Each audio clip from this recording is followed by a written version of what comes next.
My name is Dominique Avery, and I'm delighted to welcome you to Can We Talk, an opportunity to spend half an hour having a wide-ranging conversation with just one guest, usually a Simsbury resident.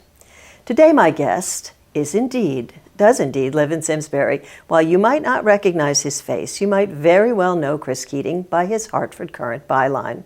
Welcome, Chris. It's good to have you back. Hello.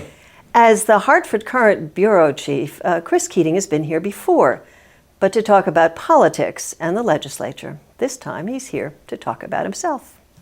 So before we talk about you, I just said you were the Hartford Courant Capital bureau chief. What does that mean?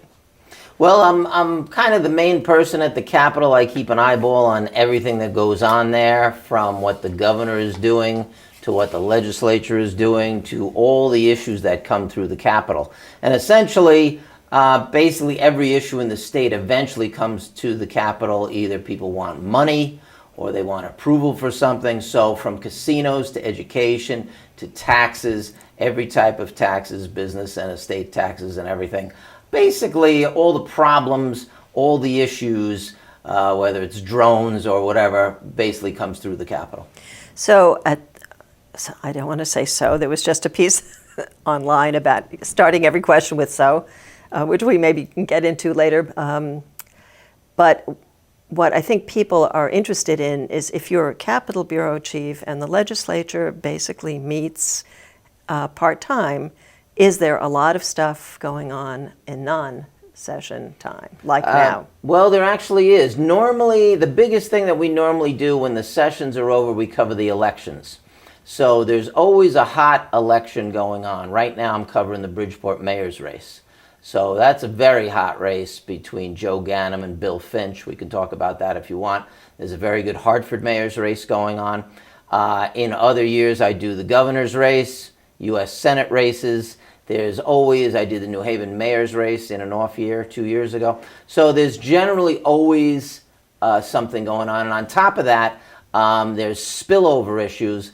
Like I say, the casinos are still an issue, where they're going to build it north of Hartford, over this whole thing with the Springfield Casino going in and the Indian tribes in Connecticut. So there's really, it's a little bit of a misnomer that nothing goes on. For somebody like me, it's generally always busy, always.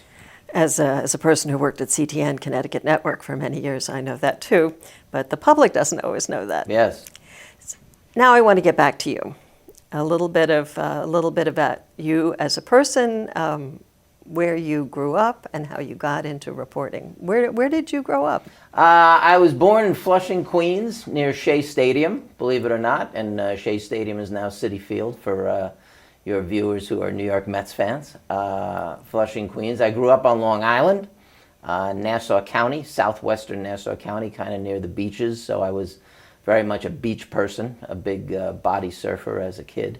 So really, I'm really a New Yorker. I'm a transplanted Connecticut person, but I've been in Connecticut for 30 years, so I guess that counts for something. You know, sometimes if you haven't been in Simsbury for 25 years, you're a newcomer. But give or take, I've been at the Hartford Courant about 25 years. So that was essentially why I came to Connecticut. Before that, I worked for the Greenwich paper in Fairfield County, and that was quite something. What gave you the idea to become a reporter? Did you know that did you work on the high school paper, or was this something new in college? No, I worked on the high school paper, but the first published article I ever had was in 6th grade. Oh. 6th grade, yes. We had a homeroom newspaper, believe it or not. So just for my class, as to why we did a homeroom newspaper, I can't tell you because I wasn't the teacher, but we did articles and we printed them up, and my handwriting was kind of bad, so I had another person handwrite the article. I handed it to him, and he had very good penmanship. So anyway, that was the first article I ever wrote. Basically, I just was always in getting information and telling people about it. So really all the way back to like 8 or 9 years old, I would watch baseball games, football games, and write things down, write statistics down. I don't know if I thought I'd be writing an article about it, but I remember watching the Super Bowl one year and writing the statistics down instead of just hearing them on television. for some reason, I thought it was important to write them down, and so I did. So you were always interested in facts. That was important to you, rather than writing fiction. Oh yeah. Did you have right, any yeah. interest in fiction? Not really. I probably wouldn't be a good fiction writer because the things that happen in reality are almost better. They actually are better. Things that I've written about, people who I've known who've gone to prison, and a million other things. It's greater than fiction. Greater.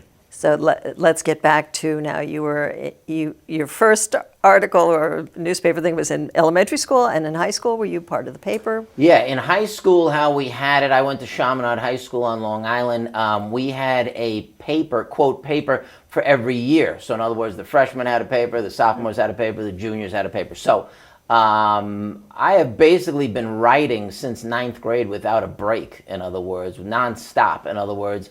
So we had essentially a weekly paper starting in freshman year, and maybe I'm getting older now. And then by the time you got the senior year, it was what we called the school-wide paper, a regular high school school-wide paper, which was actually pretty good. And then when I went to college, I went to Fordham in the Bronx, and we had a paper there, so I worked on that. And basically, I've really been writing, since 6th grade, which is a long time. It's a very long time. I'm considering doing it for a living. Right. What do you tell young people now? I'm going to ask you a little bit more about changes, but do you advise young people that you talk to? I know you're a father, that they can have a future in this business of reporting? Well, I don't discourage them. The business has changed quite a bit. I just read something the other day that the Los Angeles Times had 1,200 reporters at their peak, and now they got about 500. 1,200 people, that's reporters, photographers, generally on the news side, so from 1,200 to 500. And that's the LA Times, a big, gigantic, powerful paper, wealthy paper, with a lot of money coming in the door. So it's definitely a changing business, unfortunately. Yeah, in the time that I've been in it, I don't think I would have predicted this. When I was in college, I worked at Newsweek magazine that I got through some connections at Fordham.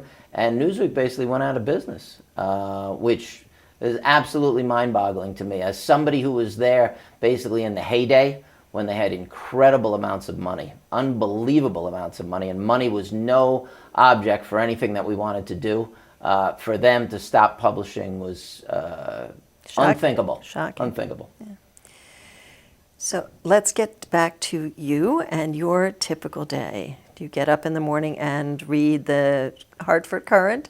Do you read it online? Do you have a subscription? Do you read the New York Times? What happens in the morning? How do you handle typical this? day, I would wake up. The first thing really I do is I check my phone. And on my phone, I have news alerts coming in. So on my phone, I get the Hartford Courant digital edition sent to me on my phone, which your viewers can see. You pull it up and you can see the actual pages from the paper. I also get it delivered in my driveway 7 days a week because I'm old-fashioned. I still want to read the hard paper.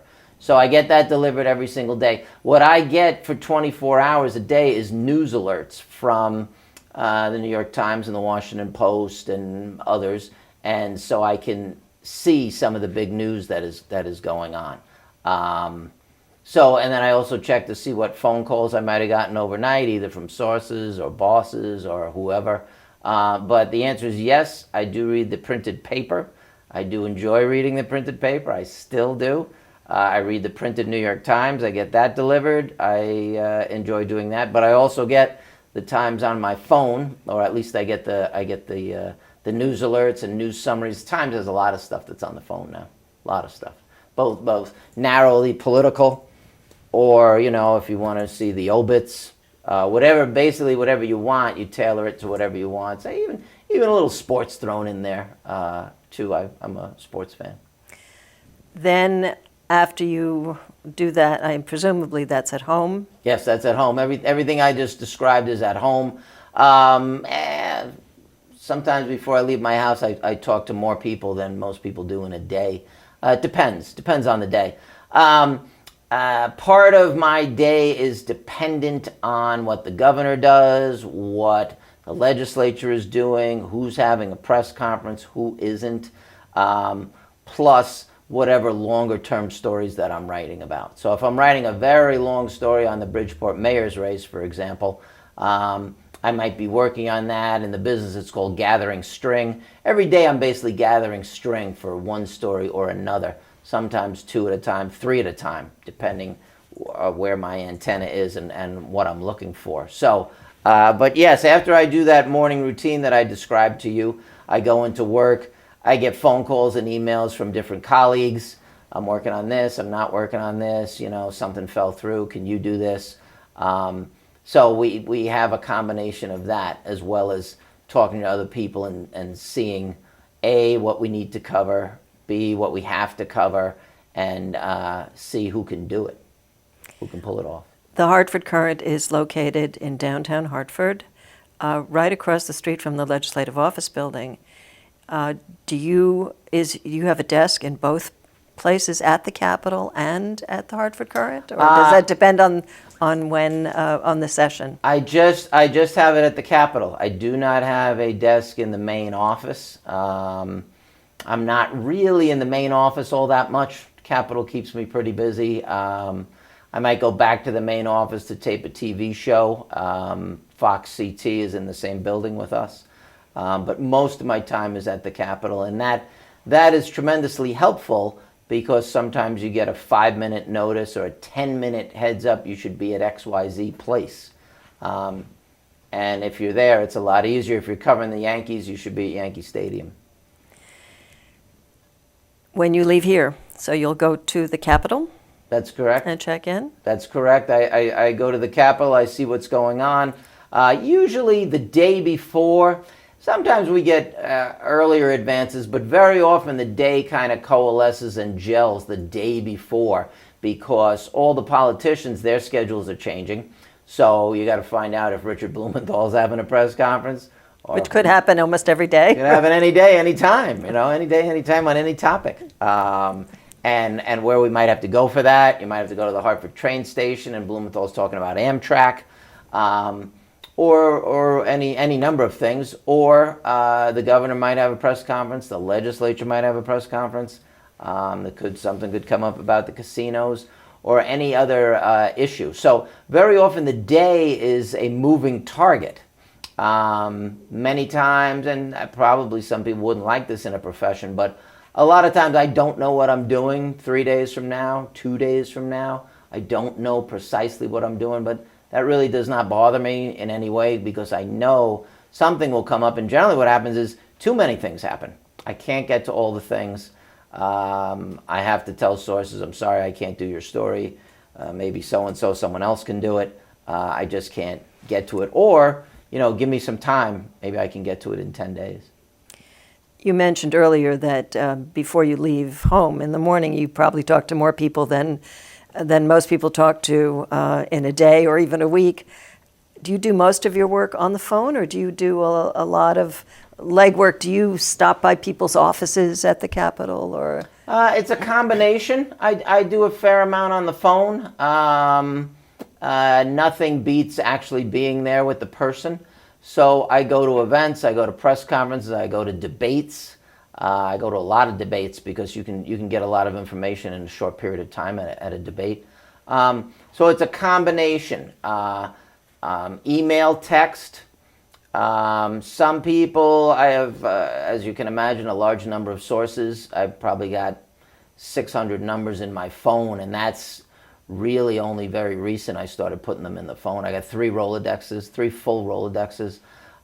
Front and back cards, relatively gigantic. So I know a large number of people, and I know some people, they want to communicate by text. Some are email people. Some don't like either of those. They want to talk to me on the phone. So I have people of all different ages.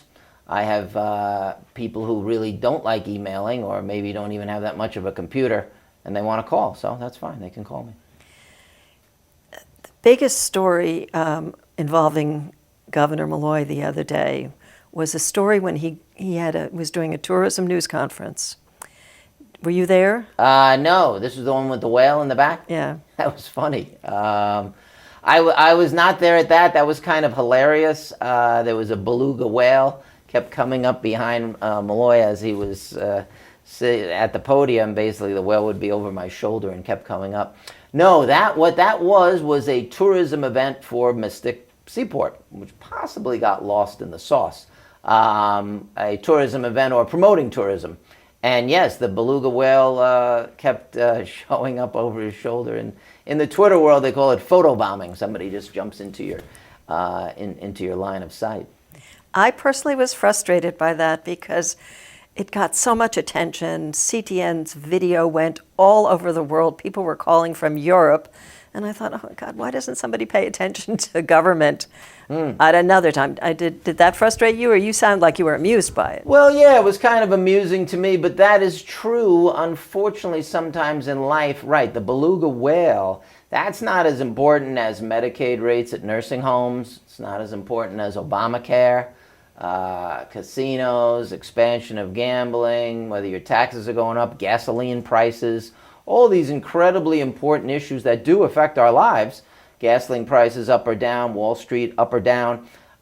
There's a huge number of things that impact our lives, our retirement, our 401ks, etc., and a beluga whale is not one of them. On the flip side, as we are becoming a visual society, so people see the beluga whale, they think it's funny. There's probably people who saw that video, had no idea who Malloy was, absolutely no idea, and just thought it was funny that the whale was there, and had no idea what the context of the event was either, and possibly didn't care. Right, but that's what sort of bothers me. So I worked at Connecticut Network, CTN, from its inception, and I know that we changed the landscape at the Capitol because we were broadcasting everything live, the sessions. Were you there? Yes, you were there. Yes, I was beforehand. there. Were you? So did CTN, did that bother you, or does that help you? I've always wanted to ask a reporter. It didn't really bother me. I think CTN kind of exploded, for lack of a better term, when Rowland was governor, or at least that was when Right. people got used to it. And I do remember CTN would start rolling the cameras before, just a little bit before the press conference. And I do remember Rowland saying that was going to do him in because he would have some quip or something before the press conference, which he often always did, but generally the cameras would not be clicked on until they actually started the news conference. So any banter back and forth about the Mets or the Yankees or the Red Sox or whatever the banter was, whatever somebody was talking up, somebody got married, who knows what the issue was, that would be discussed kind of in the same way that it is now. Who's doing what, or, is the UConn football game on Friday night or whatever. Sometimes the CTN cameras would pick that up. I don't remember any major gaffe that the cameras picked up when somebody didn't realize they were on camera. In other words, I don't recall anyone getting fired for saying something that they maybe shouldn't have said. I don't recall CTN's that. very careful, and we didn't start doing news conferences during Rowland. We went on the air, and they went on the air in 1999, but we didn't start doing news conferences till the Rowland thing was breaking. Yeah, which was We were very 03, careful. 04. 03, Yeah, 04, right. Right. But in terms of sessions, legislative sessions, House and Senate, there are people who say that the presence of cameras has made the sessions go longer. It depends. I think it's great that it's broadcast, and I was there long enough that I was there in the days when it first happened, and the streaming was terrible. The quality was terrible, and you would literally see, maybe you didn't have the computer power or whatever, but you would watch it on your screen, and the person would be going like this, and it would be jagged, and it would be pretty primitive by comparison to what they have now. I remember way back then when I heard it and they said that you would be able to watch on your computer screen with the quality of a television set. And I kind of scoffed at that. I kind of laughed the first time that I heard that, because I heard that a long time ago and the technology was nowhere near that. And I remember when I first heard that, and I kind of scoffed at it, but then I also thought, wow, that would be very interesting. And as you know, right now, even on your phone, you can get incredible quality. That's true. And I'm not that old, and I remember the days when you could not do that. There have been some people who've said that it's the fact that CTN is there, that it has enabled some newspapers to cut down on reporter coverage, because reporters can watch more now. They don't have to be. You don't have to have someone in the Senate or in the House. You can cover a lot of different things or a lot of different news. You can watch later. If you miss a news conference that's important, you can watch it on CTN now. True. Yeah, for us, generally, if we do use CTN, it's generally live. It would be very rare that we would go back, say on a Friday, to some news conference that happened on a Wednesday. At least with me, I've never done that. So in other words, a live feed, yes, a live feed helps us because we can see things as they're happening at the moment. The sound quality is good, the video quality is good. Sound quality in some instances is more important to hear exactly what everybody is saying. But going back and doing news conferences, at least with me, I don't really do that. But no, CTN helps tremendously, I think. It allows you to, you can have them going both on your screen at a time. You got to put the volume down, but you can have the House and Senate simultaneously on your screen at the same time. And CTN puts graphics up, so if you have the volume down, you do know what they're talking about, especially at home. And you can move the other one over, which sometimes I have done. But maybe you'll be able to perfect it. I don't know how you could be listening to both at the same time. That's a little difficult. I can't imagine how you. I don't know how you could do that, but maybe something in the future. Who knows? What you early in this conversation, you said you were a New Yorker. You came from New York. You went to Fordham. You stayed in the entire New York area. Then you went to Greenwich, which is still sort of in the New York. What brought you to the Hartford Courant and to Simsbury? I got a job. I worked in the Greenwich paper for 6 years. I went to the Columbia Journalism School back in the 80s. I got a job at the Greenwich paper.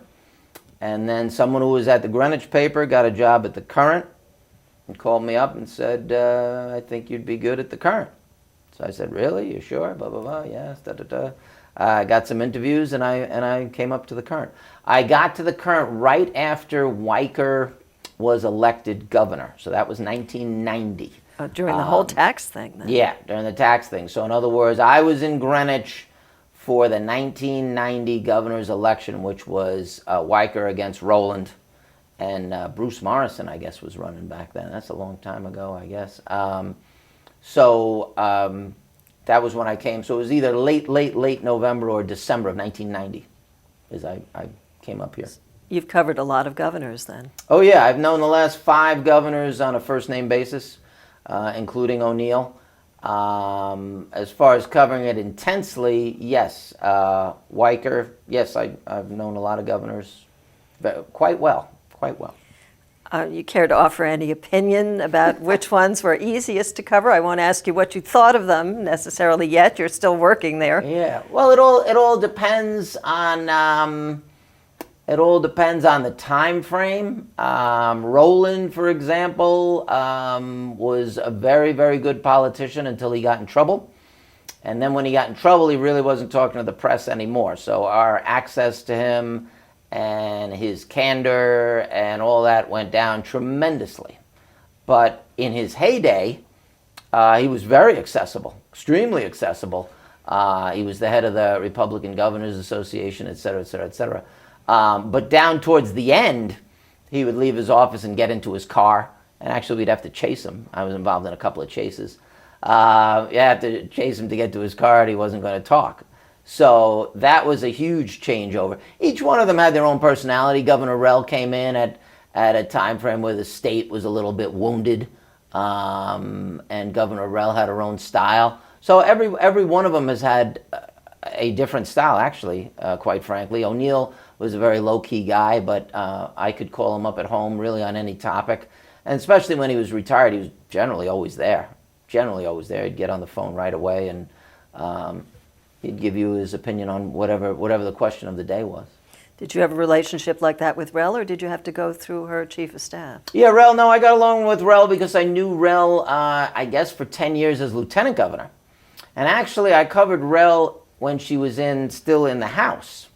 So when you've been there a long time, you know people in different levels that they were at. And sometimes if you've known somebody for 25 years, when they were not in the spotlight, very often that helps. And then they kind of move up in life and they move into the spotlight, and you kind of knew them when nobody was interviewing them, when nobody cared. It's all about contacts. It's all about personal contact. Yeah, when people, there are a lot of people, obviously, as you know, people move up in life at different times of their life.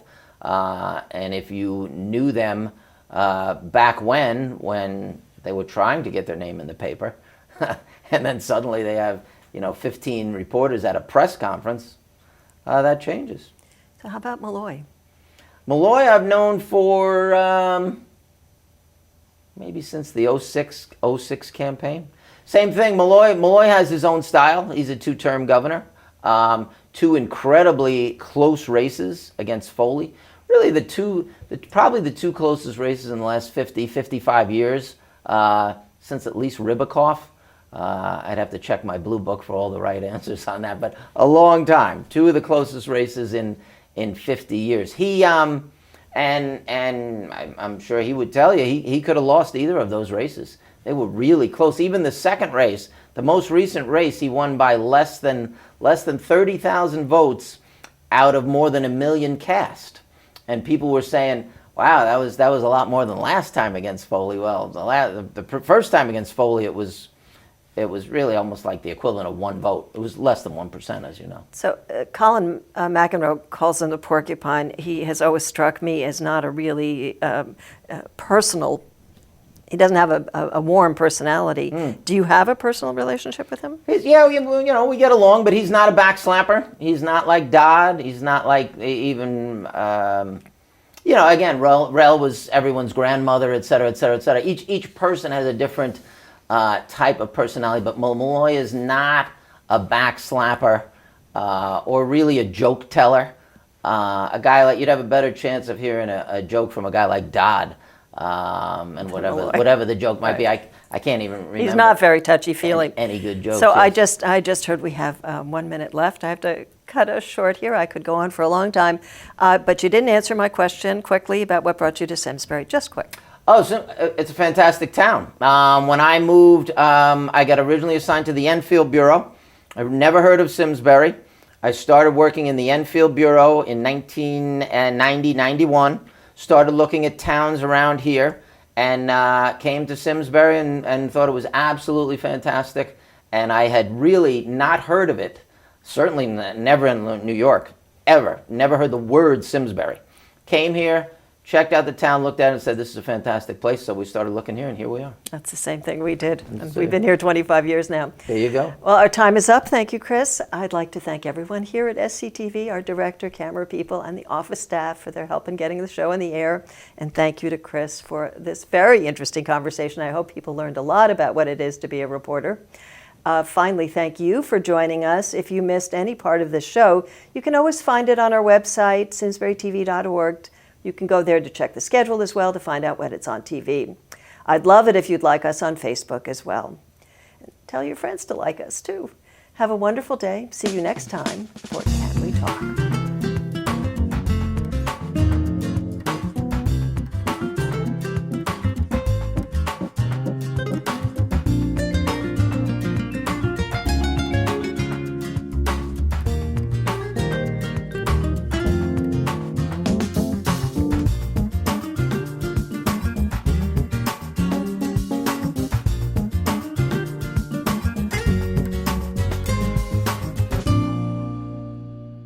Funding for Simsbury Community Television is provided in part by contributions from viewers like you. Thank you.